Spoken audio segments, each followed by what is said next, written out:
अस्सलाम वालेकुम, मैं नुमान, आप देख रहे हैं TechHoz। तो यार न्यू मंथ स्टार्ट हो चुका हुआ है और अब टाइम आ चुका है कि हम लोग बात कर लें इस मंथ के अंदर अपकमिंग डिवाइसेस के बारे में कि कौन कौन सी डिवाइसेस आप लोगों को पाकिस्तान की मार्केट के अंदर देखने को मिल सकती हैं। लेकिन वीडियो को शुरू करने से पहले, डिवाइसेस के बारे में बात करने से पहले एक बहुत ही इंपॉर्टेंट डिस्क्लेमर ये है कि भाई जितनी भी डिवाइसेस होती हैं इनके बारे में किसी किस्म की कोई भी कन्फर्मेशन नहीं होती। अगर आप लोगों को कोई बंदा कहता है ना कि ये कन्फर्म आ रही है तो भाई उसको ज़रा सा ना कन्फर्म के वर्ड के ऊपर गौर करने की ज़रूरत है। अभी रिसेंटली मैं MKBHD की वीडियो को देख रहा था iPhone 13 के बारे में।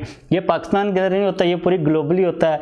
कन्फर्म के वर्ड को जिस तरह पामाल किया जा रहा होता है, तो क्योंकि इसकी रीज़न ये होती है कि ये वाली जितनी भी डिवाइसेस होती हैं मोस्टली तौर पर मिड रेंज की होती हैं या फिर लोअर मिड रेंज की होती हैं।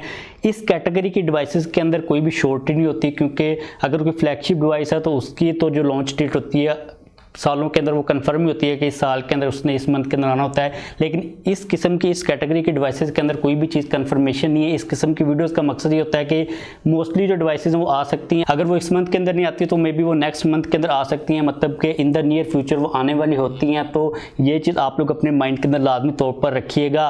पहली डिवाइस की अगर हम लोग बात करते हैं जो कि भाई 100% कन्फर्म है, वो तो आएगी आएगी। एक डिवाइस नहीं है, मल्टीपल डिवाइसेस हैं जो कि Redmi Note 10 सीरीज़ की डिवाइसेज 4 मार्च को उनका लॉन्च इवेंट है ग्लोबल, उसके बाद पाकिस्तान के अंदर भी बहुत जल्द आ जाएंगी। और एक इंटरेस्टिंग चीज़ जो कि हम लोग काफ़ी देर से वेट कर रहे थे कि रेडमी अपनी ये जो मिड रेंज की कैटेगरीज है इनके अंदर एमुलेट डिस्प्लेस को ऑफर नहीं करा, तो भाई इस दफ़ा एमुलेट डिस्प्ले तो आने ही वाला है। एक फ़ोन की तो हम लोग ऑलरेडी जो लीक्ड पिक्चर्स हैं देख चुके हुए हैं, जो बॉक्स था उसकी पिक्चर सामने आई थी। इसके अलावा जो रूमर्स है वो ये भी चीज़ सजेस्ट कर रहे हैं कि हमें सारे के सारे स्मार्टफोन्स के अंदर एमुलेट डिस्प्ले मिल सकता है। May be Redmi Note 10 Pro Max जितने भी फ़ोन हों सबके अंदर एमुलेट डिस्प्ले मिले। उसके अलावा जो दूसरी स्पेसिफिकेशन होंगी वो तो हमें Redmi की तरफ से या फिर Xiaomi की तरफ से एग्रेसिव मिल ही रही होती हैं। एक ये पॉइंट था जहाँ पर थोड़ा सा हमें मसला देखने को मिल रहा था, जहाँ पर Xiaomi थोड़ा सा पीछे रह रहा था डिफरेंट ब्रांड से। तो ये भी आप लोगों की जो कमी है वो पूरी होने वाली है। तो अगर आप लोग वेट कर रहे हो Redmi Note 10 का, Note 10 Pro का या फिर Note 10 Pro Max का, तो आप लोग डेफिनेटली वेट कर सकते हो। इस मंथ के अंदर 2 स्मार्टफोन तो आई थिंक आएंगे ही आएंगे, लेकिन जो बाकी सीरीज़ के स्मार्टफोन है वो भी आप लोगों को बहुत जल्द देखने को मिल जाएंगे। इसके बाद अगली डिवाइस हमारे पास वो है Samsung Galaxy A32। अब इस स्मार्टफोन को मैं इसलिए इंक्लूड कर रहा हूँ क्योंकि ग्लोबल मार्केट के अंदर इसका जो 4G वेरिएंट है उसको सैमसंग ने ऑफिशियली तौर पर इंट्रोड्यूस करवा दिया हुआ। पाकिस्तान के अंदर इस मंथ के अंदर आने के काफ़ी ज़्यादा चांसेस हैं। अब ये जो A सीरीज़ होती है इसके बारे में सैमसंग इतनी टीजिंग तो करता नहीं, एकदम से आ सकती है। अगर ग्लोबली आ चुकी है तो पाकिस्तान के अंदर भी हम लोग होप कर सकते हैं कि बहुत जल्द आ जाएगी। A32 की जो स्पेसिफिकेशंस है भाई वो काफ़ी ज़्यादा कमाल की। आप लोगों को सैमसंग का चीपेस्ट फ़ोन मिल रहा है 90 हर्ट्ज़ के रिफ्रेश रेट के साथ, plus super AMOLED display 1080p resolution वाला। इसके अलावा मीडियाटेक का G80 प्रोसेसर है, फास्ट चार्जिंग सैमसंग के अकॉर्डिंगली भी देखने को मिल रही है जो कि 15 वाट की है। बैटरी काफ़ी ज़्यादा बड़ी है।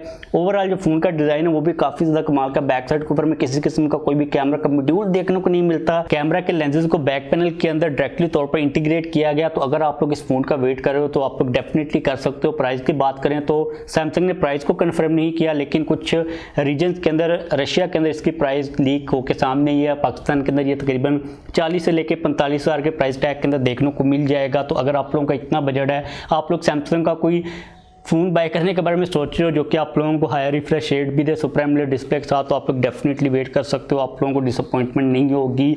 इसके बाद जो अगली डिवाइस है ये भी काफ़ी ज़्यादा इंटरेस्टिंग है जो कि है Realme की तरफ से Realme Narzo 30a, जिसके बारे में काफ़ी रूमर्स आ रहे हैं कि पाकिस्तान के अंदर Realme इसको लेके आने वाला। ये वाली भी डिवाइस काफ़ी ज़्यादा अच्छी है। इसकी स्पेसिफिकेशंस के ऊपर अगर हम लोग नज़र डालते हैं तो काफ़ी बेसिक लेवल की स्पेसिफिकेशन है, जो कि स्पेसिफिकेशन हमें देखने को मिलती हैं 20 से 25 हज़ार के प्राइस टैग के अंदर, मतलब कि 720p डिस्प्ले। उसके अलावा G85 का प्रोसेसर है, 6000 mAh की बैटरी के साथ हमें 18 वाट की फास्ट चार्जिंग की सपोर्ट भी देखने को मिल जाती है। जो डिज़ाइन है इसका वो काफ़ी हद तक एक बेसिक लेवल का डिज़ाइन है। तो अगर आप लोग Realme की किसी डिवाइस का इस प्राइस रेंज के अंदर वेट कर रहे हो तो आप लोग डेफिनेटली वेट थोड़ा सा और करते रहो। मे बी ये वाली डिवाइस आप लोगों को इसी मंथ के अंदर देखने को मिल सकती है। अगर वैसे इसका स्टॉक आ गया तो ये चीज़ तो फिर कन्फर्म है कि इसी मंथ के अंदर लॉन्च कर दी जाएगी। लेकिन एक चीज़ कन्फर्म नहीं है, हम लोग जो आइडियाज़ लगा रहे हैं ना कि 20 से 25 हज़ार का प्राइस टैग होगा, ये हमारी सोच है। Realme क्या सोच रहा है वो तो हमें बाद में पता चलेगा। लेकिन अगर Realme ने इस सीरीज़ को लेके, क्योंकि ये एक नई सीरीज़ आ रही है पाकिस्तान के अंदर Narzo, अच्छा इम्पैक्ट बनाना, अच्छा फर्स्ट इंप्रेशन बनाना, इसकी जो ब्रांड वैल्यू वो बिल्ड करनी है तो Realme को इसको एग्रेसिव ही रखना पड़ेगा। अगर इसकी प्राइस 25 से ऊपर जाती है तो भाई आगे काफ़ी ज़्यादा बीस्ट बैठे हुए हैं। जो Redmi Note 10 सीरीज़ है वो फिर आ जाती है, जो कि ऑलरेडी काफ़ी अच्छी स्पेसिफिकेशंस के साथ हमें इंडिकेट की जा रही है। तो देखते हैं कि Realme इस सीरीज़ को लेके क्या करता है।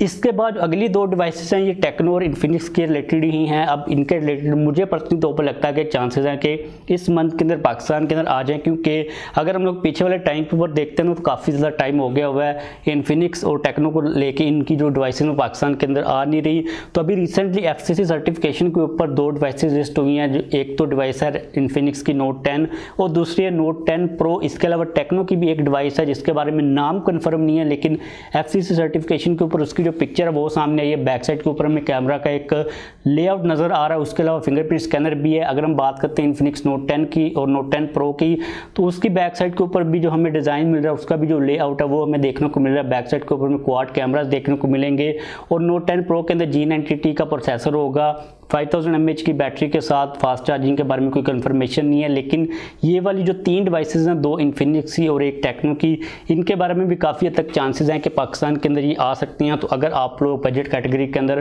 कोई एग्रेसिव डील का वेट करो इन्फिनिक्स और टेक्नो की तरफ से, तो आप लोग डेफिनेटली वेट कर सकते हो। इस मंथ के अंदर नहीं आती तो मे भी नेक्स्ट मंथ के अंदर आ सकती हैं, तो आप लोग वेट कर सकते हो, मतलब आपका वेट करना बनता ही है यहाँ पर। इसके बाद अगर हम लोग बात करते हैं मोस्ट अवेटेड डिवाइस की, जो कि है सैमसंग गैलेक्सी A52, जिसके बारे में हम लोगों ने ऑलरेडी न्यूज़ लीक्स और रूमर्स को डिस्कस कर लिया। उसके रिलेटेड भी काफ़ी ज़्यादा चांसेस हैं कि इसी मंथ के अंदर आप लोगों को पाकिस्तान की मार्केट के अंदर देखने को मिल सकती है। वैसे A52 और A72 की जो स्पेसिफिकेशंस हैं मुझे ज़बानी याद हो चुकी हैं। आप लोगों को सुपर एमोलेड डिस्प्ले मिलेगा 90 हर्ट्ज के रिफ्रेश रेट के साथ। स्नैपड्रैगन 720G का प्रोसेसर होगा, जो कि 4G प्रोसेसर होगा। बैक साइड के ऊपर 64 मेगापिक्सल का मेन सेंसर होगा, फ्रंट के ऊपर 32 मेगापिक्सल का पंच होल के अंदर सेंसर देखने को मिल जाएगा। इसके अलावा अगर हम लोग बात करते हैं दूसरी कुछ एक्स्ट्रा वैल्यू एडेड चीज़ों की, तो 800 निट्स की ब्राइटनेस देखने को मिलेगी डिस्प्ले के अंदर। बैक साइड के ऊपर कैमरा का जो मेन सेंसर होगा, ऑप्टिकल इमेज स्टेबलाइजेशन भी मिलेगी। IP68 तो मैक्सिमम होती है, इससे एक पॉइंट जो नीचे IP67 की रेटिंग मिलेगी, यानी कि आप लोगों को वाटर और डस्ट रेजिस्टेंस भी देखने को मिल जाएगी। बैटरी के रिलेटेड 5000 mAh की बैटरी के साथ आप लोगों को 25 वाट की या फिर 15 वाट की, ये चीज़ कंफर्म नहीं है। फास्ट चार्जिंग की सपोर्ट भी देखने को मिल जाएगी। और जहाँ तक बात है प्राइस की, तो अराउंड 60 से 65,000 आपको प्राइस पे करनी पड़ सकती है। तो अगर आप लोग A52 का वेट कर रहे हो तो आप लोग डेफिनेटली वेट कर सकते हो। और जहाँ तक बात है A72 की, तो A72 इस मंथ के अंदर मुझे नहीं लगता कि आएगा। अगर दो डिवाइसेस आती हैं तो A32 हो सकती है और उसके अलावा A72 हो सकती है। इसके अलावा यहाँ पर Realme की एक फ्लैगशिप डिवाइस के भी पाकिस्तान के अंदर आने के थोड़े से चांसेस हैं, जो कि है Realme रेस, जो कि Realme GT भी आप लोग उसको कह सकते हो, जो कि बेसिकली Realme की एक फ्लैगशिप डिवाइस होगी जिसके अंदर हमें स्नैपड्रैगन 888 प्रोसेसर मिलेगा। अब ये सेम एग्जैक्टली वही डिवाइस है जिसके बारे में हम लोग दी टेक शो के अंदर काफ़ी दफ़ा बात कर चुके हैं, जिसके बारे में Realme ने ये कहा था कि हम लोग इसके अंदर सबसे पहले स्नैपड्रैगन 888 को यूज़ करेंगे, जिसको अभी तक Realme ने यूज़ नहीं किया। तो उस डिवाइस को भी Realme पाकिस्तान के अंदर लेके आ सकता है, जो कि मुझे लगता है कि Realme काउंटर करने की कोशिश करेगा यहाँ पर थोड़ी सी Mi 11 सीरीज़ को, या फिर Redmi K40 सीरीज़ को, या फिर आप लोग कह लो Poco F3 सीरीज़ को। तो उस रेंज के अंदर आ सकता है कोई फ़ोन, लेकिन मुझे पर्सनल तौर पर लगता नहीं है कि इस मंथ के अंदर कोई भी डिवाइस Realme की फ्लैगशिप कैटेगरी के अंदर आप लोगों को देखने को मिलेगी। इसके अलावा Oppo की तरफ से एक डिवाइस जो कि इंटरनेशनल मार्केट के अंदर आ रही है, उसके में भी चांसेस हो सकते हैं पाकिस्तान के अंदर आने के, जो कि Oppo Find X3 सीरीज़। ये सेम वही सीरीज़ है जिसकी बैक साइड के ऊपर हमें आईफोन की कॉपी देखने को मिलती है, रिफ्लेक्टिव डिज़ाइन मिलता है, जो कि अगेन स्नैपड्रैगन 888 प्रोसेसर के साथ आएगी। स्पेसिफिकेशंस काफ़ी ज़्यादा कमाल की होंगी। देखते हैं कि भाई ये डिवाइस भी आती है या फिर नहीं आती। तो मेनली तौर पर इन्हीं डिवाइसेस के पाकिस्तान के अंदर मार्च के मंथ के अंदर आने के चांसेस हैं। इसके अलावा और भी डिवाइसेस काफ़ी हैं जो कि मैं इंक्लूड कर सकता था वीडियो को लंबा करने के लिए, लेकिन भाई मुझे कोई 10 से 20% भी उनके ऊपर यकीन नहीं था कि वो पाकिस्तान के अंदर आएंगे, इसलिए मैं उनको इंक्लूड नहीं करा। अगर आप बात करते हो Vivo X60 सीरीज़ की, जो कि ऑलरेडी गूगल प्ले कंसोल के ऊपर लिस्ट हो चुकी हुई है, जिसको ग्लोबली लॉन्च किया जा रहा है, तो उसको भी आप लोग इंक्लूड कर सकते हो, लेकिन उसके जो चांसेस हैं वो काफ़ी ज़्यादा कम है। तो उम्मीद है कि आप लोगों के लिए ये वाली वीडियो थोड़ी सी हेल्पफुल साबित होगी। अब बार बार मैंने इस वीडियो का लॉजिक इसलिए आप लोगों को एक साथ एक्सप्लेन किया कि अगर इनमें से भाई कोई डिवाइसेस नहीं आती तो आप लोग कभी में भी सोचते होंगे कि जो पिछले मंथ के अंदर हम लोगों लोगों ने डिवाइसेस के बारे में बात की थी जो कि इस मंथ के अंदर आनी थी, पीछे वाले के अंदर मतलब कि फेब के अंदर आनी थी, उनमें से भी काफ़ी नहीं आई। तो इसलिए जो क्लैरिफिकेशन देनी वो डेफिनेटली बनती है। वीडियो को खत्म करते हैं जाने से पहले आप लोग नीचे कमेंट्स के अंदर लाजमी तौर पर बताइएगा कि आप लोग इन सारी डिवाइसेस में से किस डिवाइस का सबसे ज़्यादा वेट कर रहे हो, और आप लोगों को क्या लगता है कि इनमें से कौन सी डिवाइसेस पाकिस्तान के अंदर मार्च के मंथ के अंदर आने को लफ्ज़ कंफ्यूज हो जाते हैं। आप लोगों को क्या लगता है कि कौन सी डिवाइसेस पाकिस्तान के अंदर मार्च के मंथ के अंदर आ सकती हैं? अगर आप लोगों का किसी किस्म का कोई भी क्वेश्चन हो तो आप लोग डेफिनेटली पूछ सकते हो। चैनल के ऊपर नहीं है तो चैनल को भी सब्सक्राइब कर लीजिएगा।